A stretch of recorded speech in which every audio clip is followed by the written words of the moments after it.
എന്നേശുവേ ആരോടും പറയാറില്ലെൻ ആലതല്ലും വേദന ആരാരും അറിയാതെന്നിൽ തീരതല്ലും ശോധന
ഞങ്ങളും ക്രൂശിക്കപ്പെട്ട ക്രിസ്തുവിനെ പ്രസംഗിക്കുന്നു.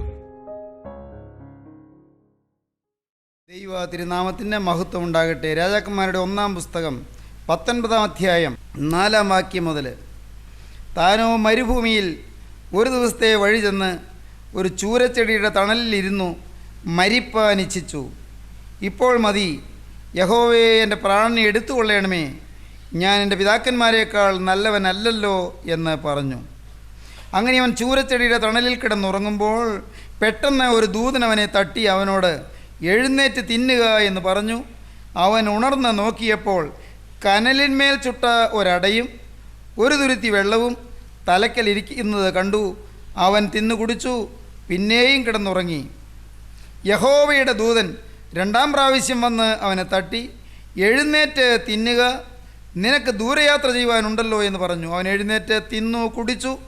ആ ആഹാരത്തിൻ്റെ ബലം കൊണ്ട് 40 പകലും 40 രാവും ദൈവത്തിൻ്റെ പർവ്വതമായ ഹോരേബോളം നടന്നു. ദൈവത്തിൻ്റെ പർവ്വതമായ ഹോരേബ് വരെ ഏലിയ പ്രവാചകൻ നടന്നു. ബേർസേബ മരുഭൂമിയിൽ കൂടി പോവുകയായിരുന്നു. ഹോരേബ് വരെയും നടന്നു. 200 നാഴിക ഏലിയ പ്രവാചകൻ നടക്കുകയാണ്. ഏലിയ പ്രവാചകൻ ഒരു കൂട്ടുകാരനുണ്ടായിരുന്നു, ഒരു ബാല്യക്കാരനുണ്ടായിരുന്നു. ആ ബാല്യക്കാരനെ വിട്ടു. നീ ഇവിടെ നിൽക്കൂ, ഞാൻ പോകട്ടെ എന്ന് പറഞ്ഞു. ഏകാഗിയായി പോകാൻ ഇച്ഛിച്ചു. പ്രിയപ്പെട്ടവരെ, ഹോരേബ് വരെയും നടന്നു. എന്താണ് ഹോരേബ് കാണിക്കുന്നത്? ഹോരേബിനെക്കുറിച്ച് ചില കാര്യങ്ങൾ നാം ചിന്തിച്ചു, ഓർമ്മയുണ്ടല്ലോ. 1, ഹോരേബ് മോശയ്ക്ക് പ്രത്യക്ഷമായ സ്ഥലം. 2, ഹോരേബ് മോശയ്ക്ക് ശുശ്രൂഷ നൽകിയ സ്ഥലം. 3 ഹോരേബ് ദൈവത്തിൻ്റെ പ്രമാണം മോശയെ ഭരമേൽപ്പിച്ച സ്ഥലം. 4 ഹോരേബ് ഏലിയ പ്രവാചകന് റിഫ്രഷ്മെൻറ്റ് കൊടുത്ത സ്ഥലം, ഏലിയ പ്രവാചകന് റിവൈവൽ കൊടുത്ത സ്ഥലം, ഏലിയ പ്രവാചകന് റെസ്റ്ററേഷൻ കൊടുത്ത സ്ഥലം, ഏലിയ പ്രവാചകന് റിഫൈൻമെൻറ്റ് കൊടുത്ത സ്ഥലം, ഏലിയ പ്രവാചകന് പുനരുജ്ജീവനം കൊടുത്ത സ്ഥലം, ഏലിയ പ്രവാചകന് പുതുശക്തി പ്രദാനം ചെയ്ത സ്ഥലം. ഏലിയ പ്രവാചകൻ തളർന്നു പോയിരുന്നു. തളരേണ്ടവനല്ല പ്രവാചകൻ. കാരണം അനുഭവങ്ങൾ ധാരാളമുണ്ട്. എന്തുമാത്രം അനുഭവങ്ങൾ, എന്ത് സന്തോഷത്തിൻ്റെ അനുഭവങ്ങളാണ്. ഏകനായി നിന്ന് ദൈവത്തിന് വേണ്ടി വീര്യം പ്രവർത്തിക്കാൻ സ്വർഗത്തിലെ ദൈവം തിരഞ്ഞെടുത്ത അനുഗ്രഹീത പ്രവാചകനാണ് ഏലിയാവ്. നമുക്ക് സമസ്വഭാവമുള്ള മനുഷ്യനായിരുന്നു ഏലിയാവെന്ന് യാക്കോബിൻ്റെ ലേഖനം 5-ാം അധ്യായം 17-ാം വാക്യത്തിൽ നാം കാണും. ഏലിയ പ്രവാചകൻ നമുക്ക് സമസ്വഭാവമുള്ള മനുഷ്യനായിരുന്നു. പക്ഷേ ഏലിയ പ്രവാചകൻ നാം ആരെയും പോലെ ആയിരുന്നില്ല. എന്തൊരു ശക്തി, എന്തൊരു ധൈര്യം, എന്തൊരു പ്രാഗൽഭ്യം! അന്നത്തെ രാജ്യം വാഴുന്ന ആഹാബ് രാജാവിൻ്റെ കൊട്ടാരത്തിലേക്ക് ഒരു ദിവസം കയറി ചെന്ന് കുഗ്രാമവാസിയായ അപരിഷ്കൃതനായ നിരക്ഷരകുക്ഷിയായ ഈ ഏലിയാവ് ചെന്ന് നിന്ന് പറഞ്ഞു, ഇനി ഞാൻ പറഞ്ഞിട്ടല്ലാതെ ഈ ആണ്ടുകളിൽ മഞ്ഞോ മഴയോ ഉണ്ടാവുകയില്ല. ഞാൻ സേവിച്ച് നിൽക്കുന്ന യഹോവയാണ്. ഇനി ഞാൻ പറഞ്ഞല്ലാതെ ഈ നാളുകളിൽ മഞ്ഞും മഴയും ഉണ്ടാകുകയില്ല. പറഞ്ഞു, തീർന്നു. ഒട്ടും മടിക്കാതെ തിരികെ നടന്നു പോന്നു. ഏലിയ പ്രവാചകൻ എന്തൊരു ധൈര്യം! രാജാവിൻ്റെ മുമ്പിൽ ചെന്ന് പറയുകയാണ്, ഞാൻ പറഞ്ഞാൽ ഇനി മഴ പെയ്യുമെന്ന്. ഇത് ഹുങ്കാണെന്ന് തോന്നില്ലേ? ഇത് അഹങ്കാരമാണെന്ന് തോന്നില്ലേ? ഒരു പ്രവാചകൻ അഹങ്കാരം പറഞ്ഞുകൊണ്ട് എൻ്റെ കൊട്ടാരത്തിലേക്ക് വന്നിരിക്കുന്നു, അവനെ വേഗം പിടികൂടി കൊല്ലുവിൻ എന്ന് ആഹാബ് പറഞ്ഞാലോ ഒരു കൂസലുമില്ല. ഞാൻ സേവിച്ച് നിൽക്കുന്ന യഹോവയാണ് എന്നാണ് പറയുന്നത്. ഞാൻ സേവിച്ച് നിൽക്കുന്ന യഹോവയാണ് എന്ന് പറയുവാൻ, ദൈവനാമത്തിൽ സംസാരിക്കാനുള്ള പ്രാഗൽഭ്യവും ധൈര്യവും ശക്തിയും ശേഷിയും ശേമുഷിയും പ്രവാചകനുണ്ട്. പ്രവാചകൻ സ്ഥൈര്യമുള്ളവനാണ്. ധൈര്യവും സ്ഥൈര്യവും പ്രിയപ്പെട്ടവരെ, എന്താണ് ആര് കൊടുത്തു? ഇത് സ്വർഗത്തിൽ നിന്ന് കിട്ടിയതാണ്. പ്രിയപ്പെട്ടവരെ, നിങ്ങളോട് പറയട്ടെ, ഉടയമ്പുരാൻ തന്നാൽ തന്നതാണ്. മറക്കല്ലേ, ഉടയമ്പുരാൻ തന്നാൽ തന്നതാണ്. അവൻ ശേഷി തന്നാൽ തന്നതാണ്, ധൈര്യം തന്നാൽ തന്നതാണ്, സ്നേഹം തന്നാൽ തന്നതാണ്, ഉറപ്പ് തന്നാൽ തന്നതാണ്. പ്രിയപ്പെട്ടവരെ, അവൻ തന്നാൽ ഇരിപ്പതാണ്. അവൻ തരുന്നില്ലെങ്കിൽ മനുഷ്യൻ എന്ത് സാധിക്കും? ഒന്നും സാധിക്കില്ല. പ്രവാചകൻ ധീരനായിരുന്നു. പ്രവാചകൻ കെരീത്തിൻ്റെ വക്കിൽ നിന്ന് സരപ്തയിലേക്ക് നടന്നു. കെരീത്ത് ഒരു പാഠശാലയാണ്. പ്രവാചകനുള്ള ഒരു ടെസ്റ്റാണ് കെരീത്ത്. കെരീത്തിൽ നിന്ന് പ്രവാചകൻ സരപ്തയിലേക്ക് ദൈവം പറഞ്ഞു വിട്ടു പോയി. സരപ്തയിലെത്തി. സരപ്തയിൽ വിധവയുടെ മകൻ മരിച്ചു പോയപ്പോൾ ആ ബാല്യക്കാരനെ ഉയർത്തെഴുന്നേൽപ്പിച്ചു. വിധവയുടെ കലത്തിലെ മാവ് കുറഞ്ഞില്ല, ഭരണിയിലേണ വറ്റിയില്ല. എന്തൊരു ശക്തനായ ദൈവപുരുഷൻ! വീര്യവും അത്ഭുതവും പ്രവർത്തിക്കാൻ ദൈവം നിയോഗിച്ച് അഭിഷേകം ചെയ്ത ദൈവത്തിൻ്റെ വ്രതസ്ഥൻ. ഭാഗ്യമല്ലേ അത്? എന്തൊരു ശക്തി! ആത്മാവിൻ്റെ ശക്തിയാണത്. ദൈവത്തിന് സ്തുതി.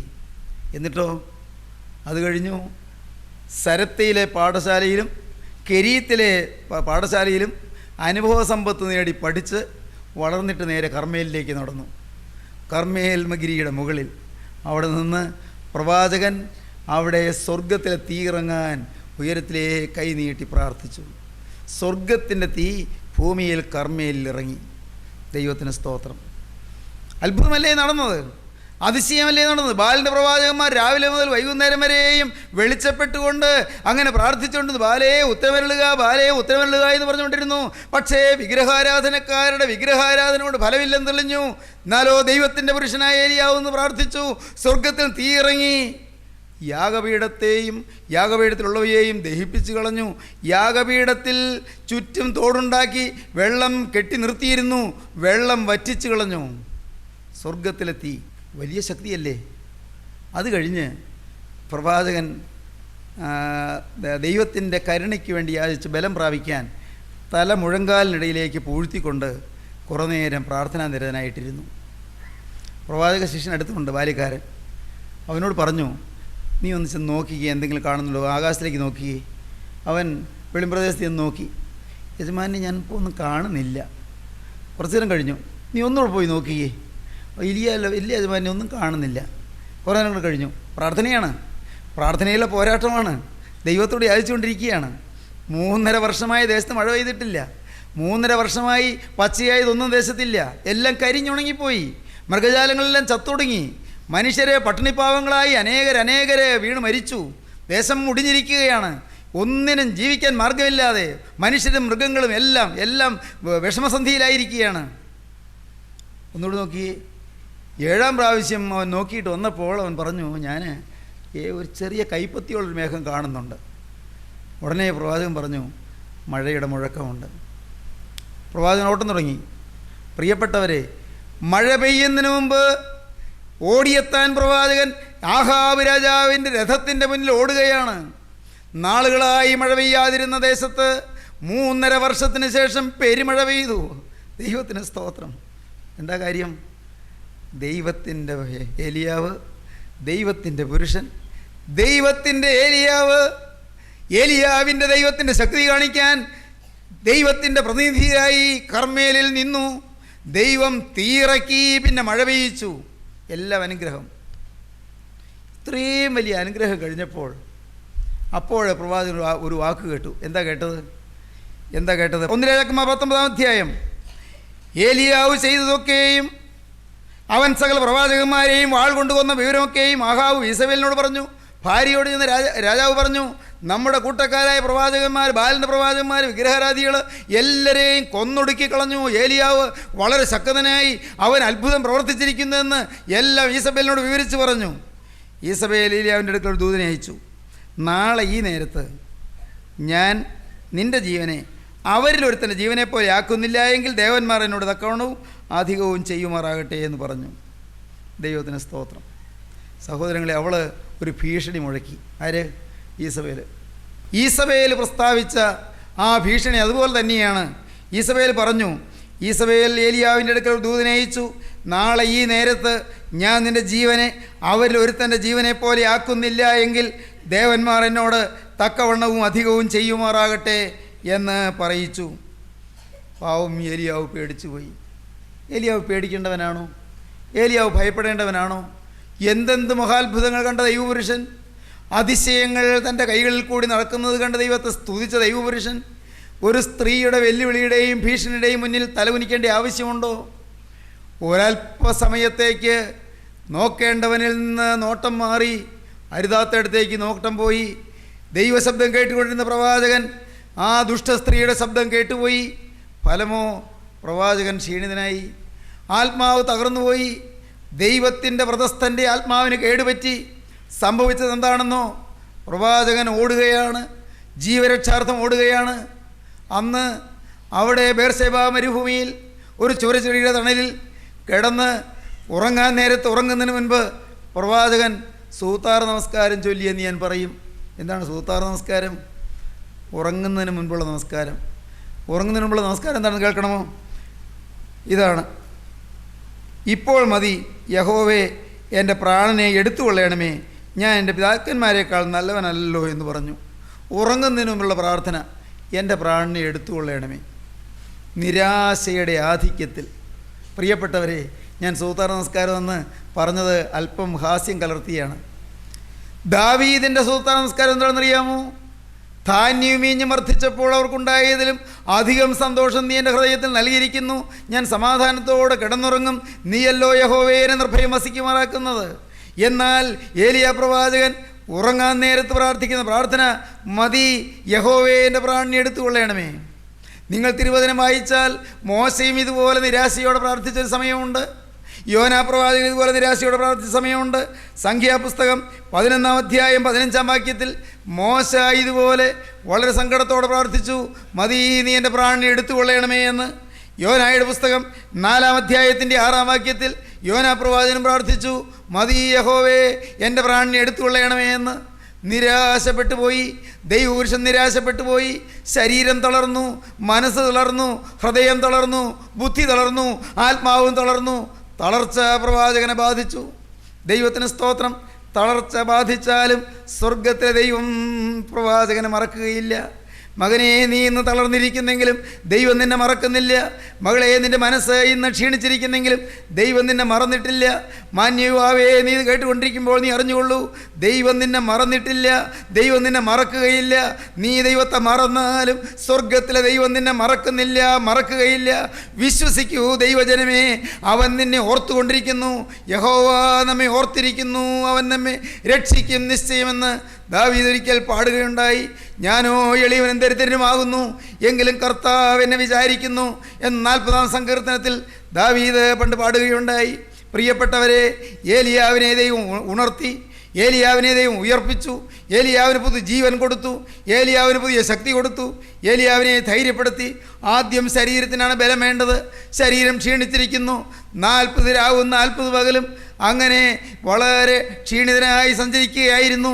അതിനു മുൻപ് ഇതാ ഏലിയ പ്രവാചകന് ദൈവം അവന് ആഹാരം കരുതിയിരിക്കുന്നു. ഒരു തുരുത്തി വെള്ളവും കനലിൽ മേച്ചുട്ട ഒരടയും തലയ്ക്കൽ വെച്ചിട്ട് മാലാഖ മാറിപ്പോയി. ദൈവത്തിൻ്റെ ദൂതൻ ഒരു തുരുത്തി വെള്ളം കനലിൽ മേച്ചുട്ട ഒരട അത് അവിടെ വെച്ചിട്ട് മാറിപ്പോയി. പ്രവാചകൻ അത് തിന്നു. അതിൻ്റെ ബലം കൊണ്ട് പ്രവാചകൻ പിന്നെയും നടന്നു. പിന്നെയും പ്രവാചകൻ ദൈവത്തിൻ്റെ ശക്തി അനുഭവിക്കാതെ പിന്നെയും സഞ്ചരിക്കാൻ തുടങ്ങി. വീണ്ടും ദൈവത്തിൻ്റെ ദൂതൻ പ്രവാചകനെ തട്ടി ഉണർത്തി. ഏലിയാവേ, ഇവിടെ നിനക്ക് എന്ത് കാര്യമെന്ന് പറഞ്ഞ് ഏലിയ പ്രവാചകനെ ഉണർത്തി. നിനക്ക് ദൂരയാത്ര ചെയ്യുവാനുണ്ടല്ലോ എന്ന് പറഞ്ഞു. എൻ്റെ സ്നേഹിതരെ, തളർന്നിരിക്കുന്നവരാരെല്ലാം ഉണ്ട്.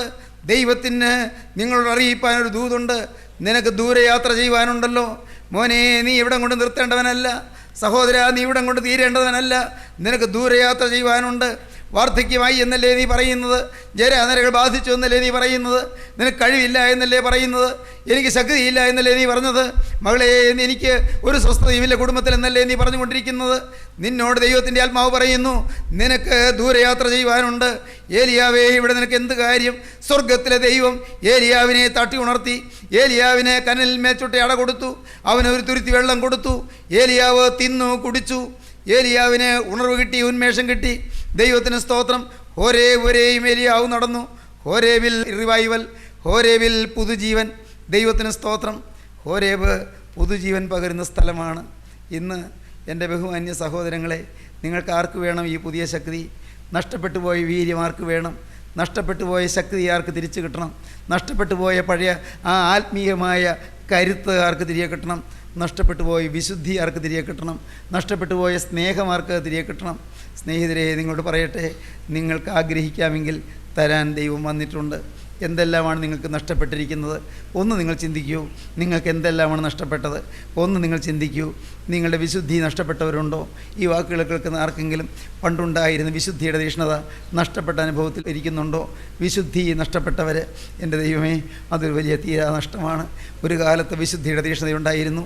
തെറ്റിലേക്ക് പോവില്ല നിർബന്ധമുണ്ടായിരുന്നു. പൈസയുടെ കറ പറ്റുകയില്ല നിർബന്ധമുണ്ടായിരുന്നു. ദൈവത്തിന് സ്തോത്രം. 10 രൂപയുടെ കറ എൻ്റെ ജീവിതത്തിൽ വരില്ല, 10 പൈസയ്ക്ക് പോലും തെറ്റ് പറ്റുകയില്ല നിർബന്ധമുണ്ടായിരുന്നു. കറ പറ്റിയവരുടെ ഇരിപ്പുണ്ടോ? മോഷണം നടത്തിയവരുടെ ഇരിപ്പുണ്ടോ?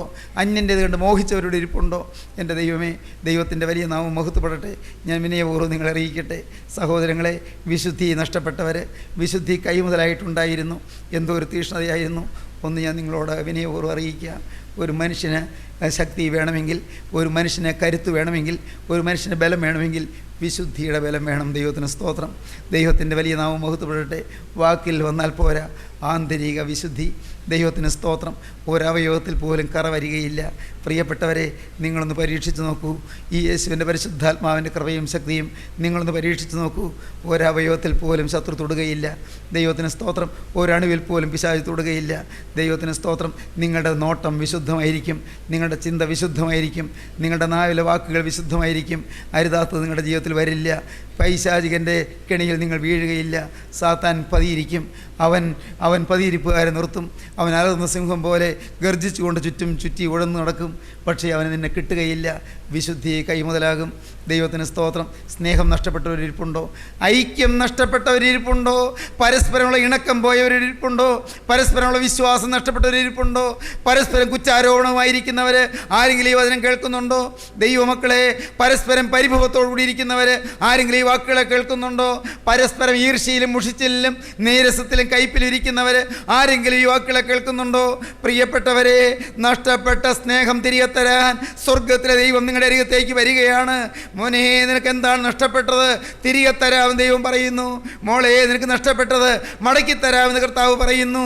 ഇപ്പോൾ നിങ്ങൾ ഇരിക്കുന്ന ഇരിപ്പിൽ ഈ വാക്കുകളെ കേട്ടുകൊണ്ടിരിക്കുമ്പോൾ നിങ്ങൾ നിങ്ങളുടെ മുട്ടുകളെ മടക്കുവീൻ. നിങ്ങൾ ദൈവത്തോട് പറയുവീൻ, കർത്താവേ, എനിക്ക് നഷ്ടത്തിന് ചില കണക്കുകൾ തിരുമുമ്പാകെ ബോധിപ്പിക്കാനുണ്ട്. ചിലതെല്ലാം വിലപ്പെട്ടത് എനിക്ക് നഷ്ടപ്പെട്ടു പോയിട്ടുണ്ട്. കർത്താവേ, നീ മനസ്സലിയണമേ. വിലയേറിയ ചില സമ്പത്തുകൾ എനിക്ക് നഷ്ടപ്പെട്ടു പോയിട്ടുണ്ട്. വിലയേറിയ മൂല്യവത്തായ ചില നന്മകൾ എനിക്ക് നഷ്ടപ്പെട്ടു പോയിട്ടുണ്ട്. കരുണയുണ്ടായിരുന്നു, പരോപകാര തൽപരതയുണ്ടായിരുന്നു, മൃദുലമായ വാക്കുകളുണ്ടായിരുന്നു, മാർദ്ദവമുള്ള പെരുമാറ്റം ഉണ്ടായിരുന്നു, സ്നേഹോഷ്മളമായ ബാഹ്യമായ പെരുമാറ്റം ഉണ്ടായിരുന്നു. കർത്താവേ, ആരെയും രുചിപ്പിക്കുന്ന വാക്കുകൾ പറഞ്ഞിരുന്നു. ഇതെല്ലാം നഷ്ടപ്പെട്ടു. ഞാൻ റഫായി പോയി കർത്താവേ, ഞാൻ പരുഷമായി പോയി കർത്താവേ, എൻ്റെ ദൈവമേ, ഞാൻ പരുക്കനായി പോയി കർത്താവേ. എനിക്ക് നഷ്ടപ്പെട്ട വീര്യം മടക്കി തരണമേ, നഷ്ടപ്പെട്ട മാധുര്യം മടക്കി തരണമേ, നഷ്ടപ്പെട്ട മാർദ്ദവം മടക്കി തരണമേ, നഷ്ടപ്പെട്ട മൃദുലത്വം മടക്കി തരണമേ, നഷ്ടപ്പെട്ട ആർദ്രത മടക്കി തരണമേ, നഷ്ടപ്പെട്ട തകർന്ന ഹൃദയം മടക്കി തരണമേ, നഷ്ടപ്പെട്ട നുറുങ്ങിയ മനസ്സ് മടക്കി തരണമേ. ദൈവമക്കളെ, നിങ്ങൾ പ്രാർത്ഥിക്കുമോ? ദൈവത്തോട് യാചിക്കുമോ? ദൈവം നിങ്ങൾ അനുഗ്രഹിപ്പാൻ ഇപ്പോൾ നിങ്ങൾ അരികത്തേക്ക് വരികയാണ്. നിത്യനായ ദൈവത്തിന്റെ ആണിപ്പാടുള്ള കരം നിങ്ങളുടെ നേരെ നീട്ടുകയാണ്. അനുഗ്രഹിപ്പാൻ കരം നീട്ടുന്നു. അനുഗ്രഹം നിങ്ങളുടെ മേൽ പകരുന്നു. നഷ്ടപ്പെട്ടതെല്ലാം മടക്കി തരുവാൻ സ്വർഗത്തിലെ ദൈവത്തിന്റെ കരം നിങ്ങളുടെ ശിരസിൽ വയ്ക്കുവാൻ അവന്റെ കരം നീട്ടിയിരിക്കുന്നു. ഒരു വാക്ക് നിങ്ങൾ പറയുവീൻ, നാഥാ, ഇന്ന് മുതൽ ഞാൻ നിന്റെ വക. എൻ്റെ യേശുവേ, ഇന്ന് മുതൽ ഞാൻ നിന്റെ വക. എൻ്റെ കരുണയുള്ള കർത്താവേ, ഇന്ന് മുതൽ ഞാൻ പുതിയ സൃഷ്ടി. അങ്ങനെ തീരുമാനിക്കുന്നവർക്ക് കാര്യങ്ങൾ ഉയർത്താം, ദൈവത്തെ സ്തുതിക്കാം. Hallelujah, hallelujah, hallelujah, hallelujah, hallelujah, hallelujah, hallelujah, hallelujah. നമുക്ക് പ്രാർത്ഥിക്കാം. കാരുണ്യവാനായ സ്വർഗീയ പിതാവേ, വാഴ്ത്തപ്പെട്ട കർത്താവേ, ഈ മഹത്വപൂർണമായ സുദിനത്തിനായി ഞങ്ങൾ നിന്നെ സ്തുതിക്കുന്നു. ജീവന്റെ അരുളപ്പാടുകൾക്കായി ഞങ്ങൾ നിന്നെ സ്തുതിക്കുന്നു. നഷ്ടപ്പെട്ട വീര്യം മടക്കി തരാൻ പൊന്നുനാഥൻ ഞങ്ങൾ മധ്യത്തിൽ എഴുന്നള്ളി വന്നതിനായി സ്തോത്രം. നഷ്ടപ്പെട്ട ശക്തി മടക്കി തരാൻ തിരുവിലാഴ്ന്നൊഴിയ തങ്കച്ചോര ഞങ്ങളുടെ നാവിലേക്ക് ഇച്ചിച്ച് പകർന്നതിനായി നന്ദിയോടെ സ്തോത്രം. എല്ലാവരെയും അനുഗ്രഹിക്കണമേ, എല്ലാവരെയും തഴുകണമേ, എല്ലാവരുടെയും മേൽ നാഥ അവിടുത്തെ ആണിപ്പാടുള്ള കരം വയ്ക്കണമേ. കുടുംബ സമാധാനം അയക്കണമേ, രോഗസൗഖ്യം തരണമേ, ബന്ധനങ്ങൾ അഴിക്കണമേ, പൈശാചിക കോട്ടകൾ തകർക്കണമേ, ദുരാത്മ ഭീതികൾ അകറ്റണമേ, പൈശാചിക ബന്ധനങ്ങൾ അഴിക്കണമേ, ശാപദോഷങ്ങൾ മാറ്റണമേ. എൻ്റെ കരുണയുള്ള കർത്താവ് എല്ലാവരെയും അനുഗ്രഹിക്കണമേ. പഠിക്കുന്ന വിദ്യാർത്ഥികൾക്ക് പഠിക്കാനുള്ള കൃപ നൽകണമേ. കർത്താവേ, ബുദ്ധി തെളിയിച്ചു കൊടുക്കണമേ. പരീക്ഷ എഴുതാൻ ഒരുങ്ങുന്നവർക്ക് പരീക്ഷയിൽ നല്ല വിജയം നൽകണമേ. എല്ലാവരെയും അനുഗ്രഹിക്കണമേ. എല്ലാ നന്മകളാലും നിറയ്ക്കണം. യേശു ക്രിസ്തുവിൻ്റെ മഹത്വപൂർണമായ നാമത്തിൽ താഴ്മയോടെ പ്രാർത്ഥിക്കുന്നു. നാഥാ, കൃപയോടെ കേൾക്കുമാറാകണമേ.